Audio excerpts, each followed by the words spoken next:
que aconteceria com a humanidade se de um momento para o outro as pessoas parassem de morrer?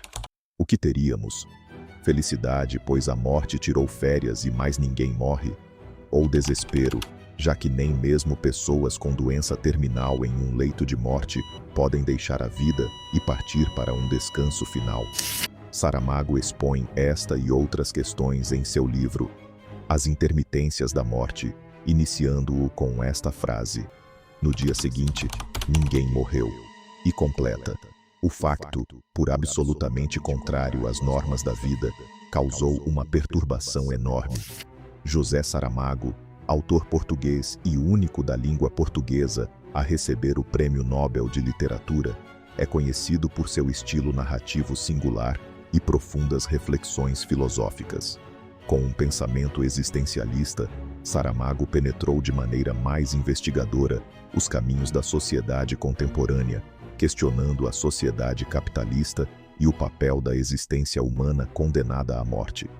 Nascido em 1922, Saramago teve uma carreira literária de várias décadas, durante as quais criou obras que desafiaram as normas sociais e exploraram as profundezas da existência humana. Seus romances mais famosos, como Ensaio sobre a Cegueira, O Evangelho segundo Jesus Cristo e As Intermitências da Morte, que será o ponto central deste vídeo, abordam temas de moralidade, fé e condição humana, frequentemente empregando uma mistura de realismo mágico e alegoria. O uso característico de Saramago da pontuação e de frases longas convida os leitores a um envolvimento profundo com seu texto, refletindo sua crença no poder da literatura para provocar reflexão e inspirar mudanças. Seu legado perdura, inspirando escritores e leitores a questionar o mundo ao seu redor. Todas as características de uma linguagem oral, predominantemente usada na oratória, na dialética, na retórica e que servem sobremaneira o seu estilo interventivo e persuasivo, estão presentes na sua escrita, o que propicia uma forte sensação de fluxo de consciência, a ponto do leitor chegar a confundir se um certo diálogo foi real ou apenas um pensamento. Diga nos comentários quais livros de Saramago você já leu. Caso não tenha lido nenhum e tiver coragem, te convido no final a ir na descrição do vídeo. Você encontrará links dos melhores livros dele. Para Saramago, um escritor com uma linha de pensamento existencialista, a morte é algo da qual o ser humano deve encarar com naturalidade, uma vez que nada podemos fazer para impedi-la.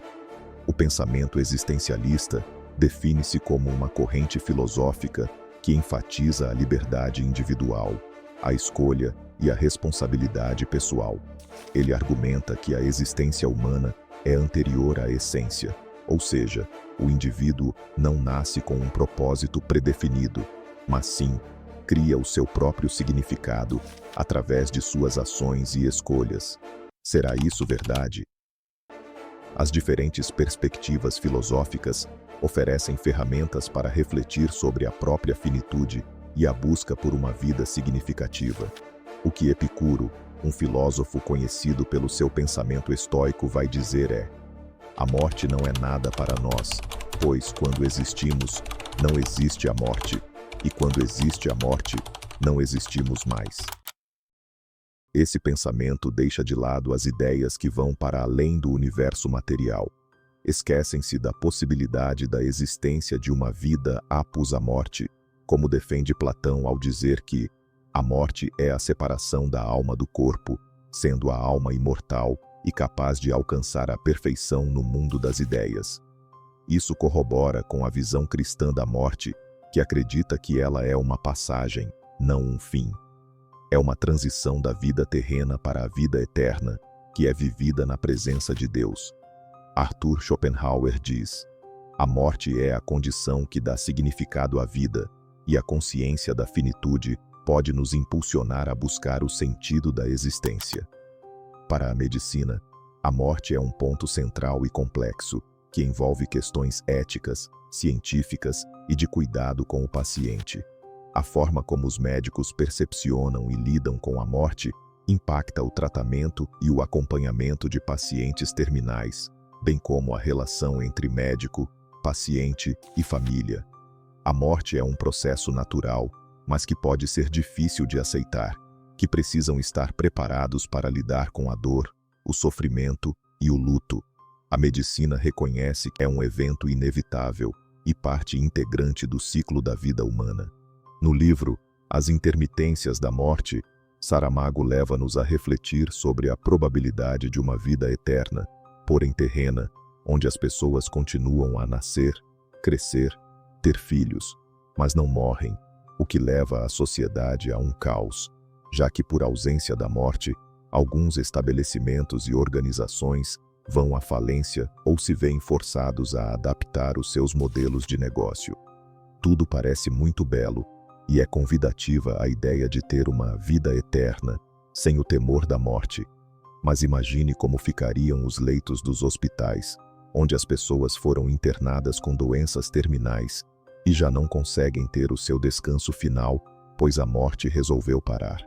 Já imaginou ver os asilos e casas de idosos cada vez mais cheios e lotados, e cada vez mais a receber pessoas que vão ficando mais e mais velhas, e nunca se esvaziar, porque simplesmente já não há mais a morte para cumprir o seu triste papel? Estes asilos teriam que ser aumentados no seu tamanho, e se tornariam em prédios, e os prédios se tornariam em vilas, e as vilas se tornariam em bairros, e os bairros se transformariam em cidades, e em cidades cada vez maiores e mais superlotadas de idosos que vão ficando velhos e cada vez mais velhos, mas não morrem. Pensarmos na vida eterna, sem a morte, nos imaginamos jovens e cheios de vigor, com ânimo para construir e expandir nossos conhecimentos. Os sonhos que pareciam distantes e limitados pelo fator tempo, agora podem ser conquistados e alcançados, pois temos uma vida toda pela frente para realizar cada um deles. Mas o que Saramago nos faz refletir é sobre a possibilidade de sermos eternamente velhos e ranhentos, com doenças e males incuráveis, parcial ou totalmente dependente de alguém que faça por nós até as nossas necessidades e higienes.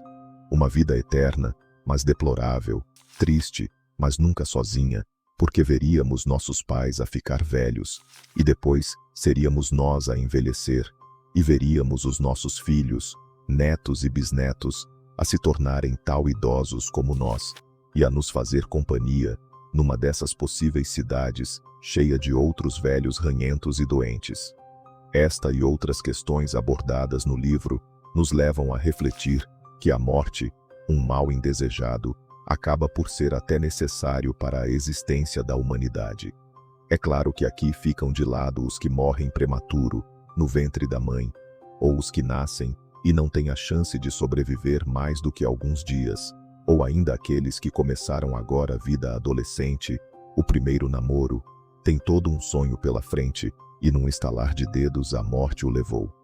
Ora, meus caros, a morte, por esse ponto de vista, é realmente indesejada, não é? Mas seria hipocrisia da nossa parte esperar que os homens maus e velhos morram? Há aqui um outro dilema deixado por Saramago nas Intermitências da Morte, que é o fato de algumas pessoas ficarem felizes por seus entes queridos não terem morrido, enquanto outras estão preocupadas com o prazo de vida indeterminado de uma pessoa que está a receber cuidados. Mas não há nenhuma chance de melhoras. O que resta a ela é apenas a morte. Para o primeiro tipo, é absolutamente normal, e todos nós estaríamos contentes, pois o ente querido ainda está vivo e entre nós. Mas, no mundo de hoje, na luta pela vida, quem de nós seria capaz de admitir ser ou pensar como o segundo indivíduo e dizer: ok, o que lhe resta é a morte, não há motivos para continuar vivo. Temos mesmo o poder de dar a alguém uma sentença tal dura assim? E se ninguém morre, diz Saramago, outros problemas maiores vão surgir. Se as pessoas permanecem eternamente idosas e dependentes, claro que também dependerão de um sustento, um auxílio do governo para manter o pagamento das suas aposentadorias e reformas. Não haveria jovens suficientes ao longo de alguns anos para bancar todos esses custos, o que desencadearia em um colapso não só social, mas também financeiro. E com relação aos empregos, meus caros, Saramago também nos faz lembrar dos coveiros e das funerárias, dos floristas e dos carpinteiros, que fabricam com todo o cuidado o lugar onde o corpo do defunto será repousado para o seu descanso. Essas empresas iriam à falência ou teriam de passar a enterrar gatos e cachorros, papagaios e alguns poucos lagartos de algumas pessoas mais exóticas nos cuidados de animais domésticos. Ainda assim, muitos não teriam maneiras de manter o seu sustento. E se as pessoas parassem de morrer hoje, você perderia o seu emprego. A morte é um ponto final ou apenas uma vírgula da qual não sabemos o que vem a seguir. Se for um ponto final e, consequentemente, acabar por ali, onde estaria o seu começo? Onde começa a vida? Onde começou a sua vida? No seu nascimento, quando deu o primeiro choro sendo segurado pelos médicos, ou na sua infância, com o chegar da consciência e o aprendizado das coisas. Para você, a sua vida começou na adolescência, com uma certa maturidade que vem acompanhada com umas poucas responsabilidades. Será que sua vida só começou na juventude com os anseios da idade e os sonhos que não se preocupam com a forma com que se realizarão? Ou você vai deixar para começar a sua vida depois de casar e ter filhos, e ser rico e poder viajar pelo mundo? As reflexões na velhice, o cansaço e a maneira, às vezes, insuportável de viver dependente de alguém, não diz que a vida começou, mas que está para acabar. E que a morte, como uma forma natural do ciclo da humanidade, está cada vez mais certa de acontecer. Nascer, crescer e morrer são fases que só trazem à tona a forma cíclica e breve da vida, assim como os arrependimentos sobre as coisas que se deveriam ter feito e não se fez, ou sobre os anseios e sonhos que nunca se realizaram porque você deixou para fazer quando fosse mais velho, mostram que a vida tem algum significado, mas também um prazo de validade. A questão da morte só é profunda porque atinge a única coisa que somos, seres humanos conscientes da nossa existência. Afinal, como disse Sêneca, não é da morte que temos medo, mas de pensar nela. Se você chegou até aqui, deixe sua opinião nos comentários. Quero saber como você enxerga essa questão. E claro, inscreva-se no canal e ative as notificações para ser o primeiro a ouvir os ecos do silêncio. E para você, o que é a morte? Será ela o fim ou o começo? Deixo aqui um fato. A morte é inevitável. E para finalizar com um escritor brasileiro, vamos nos lembrar de João Cabral de Melo Neto, com um trecho do seu famoso poema Morte e Vida Severina. E se somos severinos iguais em tudo na vida, morremos de morte igual, mesma morte severina, que é a morte de que se morre de velhice, antes dos 30, de emboscada, antes dos 20, de fome um pouco por dia, de fraqueza e de doença, é que a morte severina ataca em qualquer idade, e até gente não nascida.